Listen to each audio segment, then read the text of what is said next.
Hi, my name is Stephen Barnes. This is my book called Driving, and I wrote it, illustrated it, produced it, but didn't pay for it. Luckily, I was able to find a publisher who has sunk his life savings into this. It's available for $8.95 at all Kohl's stores, W.H. Smith in Guelph. It's at the Bookshelf Cafe and the Bookseller, the Campus Co-op type stores. And it's still available, folks, for Christmas if you're interested. Well, your finger's covering your last name. I don't know if you want to do. Oh, I see. Okay. How about like this? Yeah, cool, man. The macho grab. Yeah. Nice and solid, huh? Hey, talk like Rocky Balboa. Read my book. That's right. It's good for you. Yeah. Okay. Now we're going to zoom out. Well, I'd like to zoom out and then we'll talk to you. Okay. Or you can talk to us about what kind of life is it being a cartoonist. It's not all it's cracked up to be, let me tell you. You end up spending a lot of time redoing things, erasing, a lot of erasing. You go through a lot of erasers. And spend a fair bit of time trying to imagine how to get out of a hole that you've drawn yourself into. I don't know if that happens to Charles Schulz. Do you want me to leave that up? Sorry. Keep going. Okay. But it ends up that you spend probably more time throwing things away, chucking ideas, than you do committing them and being satisfied with them.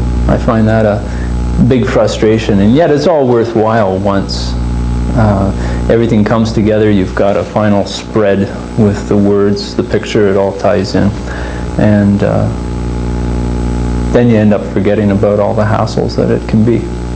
Quite a bit of time. The experience that I've had with graphic art caused me to get into the full production of the book, not just the cartooning. My publisher gave me the opportunity to do all of the mechanicals, the paste ups, and the full production work, including the cover color separations, things that I figured, I'll probably be able to manage. And yet when it came down time to start talking with the printers and arranging with everyone to have everything all come together just at the right time, the right quality, it turned out to be quite a task.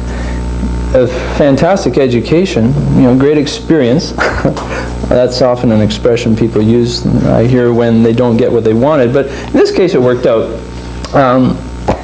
I might have suffered burnout, though, I have to confess. I did the cartooning and then the writing, well, sort of interspersed, a bit of both all the way through the 2 years that I spent at it part-time. And then, right when I was ready to just walk away from it, I opened my big mouth and said that I would also do the production work on it. And so it ended up that for each of the pages, I would receive the typesetting and the camera reductions from the printers and start about all of the unglamorous, thankless work with fixing everything in place, making sure it's all square and lined up. And by the time I was done that, I was really fit to be tied. But deep down, I have to confess that it was worthwhile, the feeling of satisfaction that I got from seeing it all come together, not having to explain processes to other people and hope they get it right, and instead I was able to see it through, literally from start to finish. That turned out to be a very gratifying feeling. And the next question people often ask is, would you do it again? And that would depend, I suppose, on how much faith I had in the concept. The driving, I thought, would be a good subject, and it would appeal to a lot of people. It would be marketable. What the heck? I confess, I want to make money too. Spend all that time at it. Why go for something obscure? It turned out that sales so far have proven that it is working out all right. We have been doing modestly well. No bestseller yet, but that's coming maybe. And if I could come up with another very marketable procedure or product that would I think, be worth my while, that could drag me away from the other projects I wish I could be doing right now too, and then I'd probably go ahead with it. And then I'd get into it and I'd be wishing that I didn't. But that's human nature, I suppose. It's always fun to see something come to its fruition, whether it be a painting or a drawing, whatever. Even cutting the grass. It's hard to get to it sometimes, but once it's done, you're glad to have done it. And that would certainly be gratifying. Okay. Now here's a bit of a favorite spread of mine. I wanted to keep the book fairly visual, not go light on the amount of illustrations there were, because I find that's often interesting. It's not just kids who enjoy cartoons or comics in a book. I think adults do as well. And in this case, I'm able to get in a dig at people's reaction times over here on this one side with the car going over the cliff, and as well a bit of a play on words then with what I would call ragtop in this case. Not only a convertible, but also a man with a toupee driving a convertible. And I kind of got a kick out of the idea of that being expressed.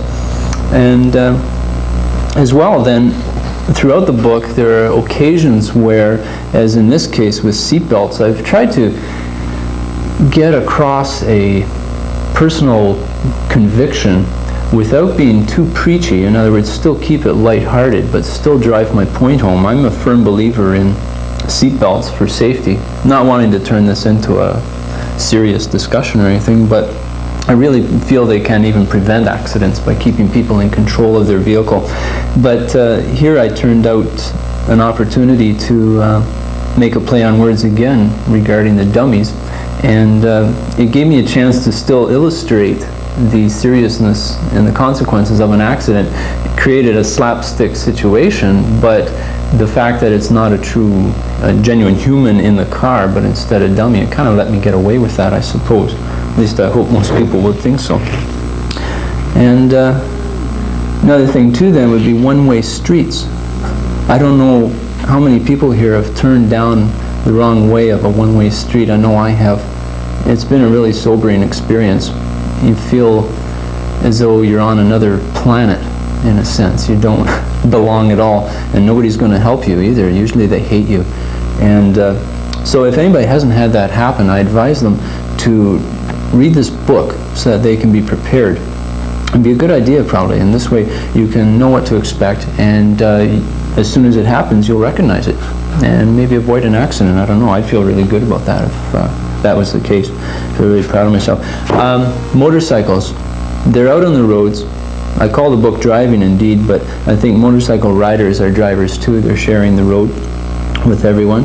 And here's a chance for me to get in a dig about the people spending exorbitant amounts of money on the bikes that they ride, because sometimes they can be more expensive than a car, and certainly almost as comfortable as it sometimes, judging by the shock absorbers and air suspensions that they use. That was quite an interesting experience I had, the years of riding a motorcycle. It gave me a little bit of extra insight into drivers' mentalities, an occasional lack thereof out on the roads. Let's see here.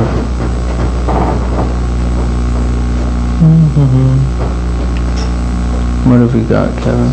Hitchhikers. Who here has hitchhiked? I have hitchhiked not only from downtown Guelph up to the university, as just about every person under 30 has, but also had a very interesting experience in hitchhiking around France when I was living there. We went on a 1,600 kilometer trip down to the Côte d'Azur, and we got a ride with every type of person imaginable, from the businessman in a 170 kilometer an hour Mercedes-Benz to a couple of hippies in a beat-up old Citroën, which we figured wouldn't really make it to the destination, and it almost didn't. We luckily had to get off sooner than they did. Those types of experiences are a great way to get a candid insight into drivers. People, I find, when they're open enough to let a person into their car, they're also probably uninhibited enough to